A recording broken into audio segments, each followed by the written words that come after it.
What's happening, people? Back with another reaction, back with some more Keane. And we're returning to their second album, Under the Iron Sea, 2006. Thank you again to Philip for providing the larger catalog. And the next tune is Nothing in My Way.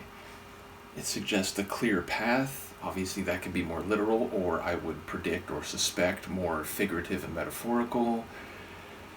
Speaking of things being in your way is typically talking about obstructions, obstacles, impediments, or something that stops motion or energy, and therefore something to be overcome or surpassed or avoided.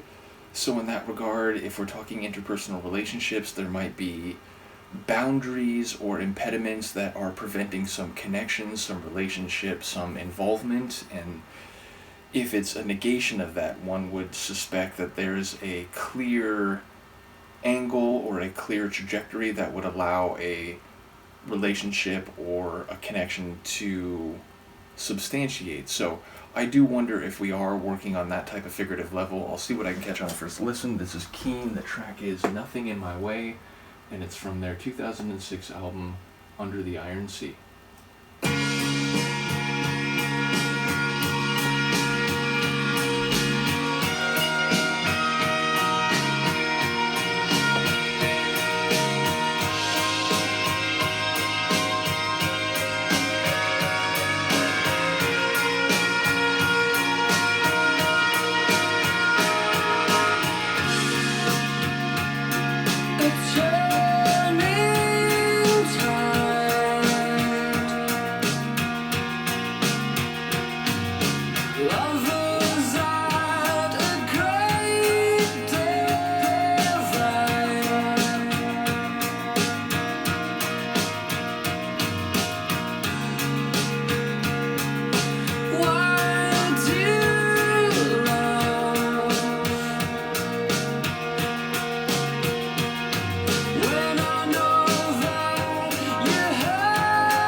beautiful song. I really enjoyed that one. Lyrically, I'm a little less sure. I'll try to start with Sonics. I love the combination of those keys and the guitar. I was trying to figure out, there's a ride cymbal that was preceding those crash cymbal moments at the measure breaks, but I also heard, I don't know if it was a tambourine, but it was like this shimmering higher percussive layer, and it might have just been hi-hats played very quickly, but I enjoyed that rhythm as well. And the whole melody of it was very warm and rich and sonically pleasing, as were the vocals. Again, that seems to be a mainstay. Lyrically, it sounds like maybe, I mean, number one, lyrically, it made reference or similarity of lyrical reference to two songs, Should I Stay or Should I Go, but also reminded me of a song by the Dead Kennedys called Where Do You Draw the Line? And it sounds like a line's been drawn. It sounds like there is indecision about whether this narrator wants to remain part of this or leave, but he actually doesn't want to do either, which speaks to that painful experience of I can't live with you, I can't live without you, and an inability to reckon which of those two possibilities would cause less pain. And he's also talking about hurting inside. It sounds like someone has lied, seemingly the other person, and it sounds like one of the lines was questioning why they've done that, but also it seems like there's a, what was the line? Of course, in the moment I'm gonna blank on it, but there was a line that I heard in the later stages that seemed to be a potential, not outcome, but decider, or, oh, the lonely soul line, that's what it was, like a lonely soul having such a good time. So it sounds like the other person is maybe not feeling that same hurting inside, but if the line was when you're hurting inside, I'm not really sure how all the pieces fit together and how they all land, if you will. But yeah, it sounds like a precarious moment in an ongoing and maybe about to separate relationship. Certainly the idea of being in a situation where emotions are strong and you can't quite read them clearly is something I think a lot of people can identify with, but whatever the lyrical tapestry of the track, I think sonically it was a really standout tune and one that I enjoyed as much as any of the others at the beginning of this album. So another cool one from Keane. Let me know what you think, and I will see you next time. Peace.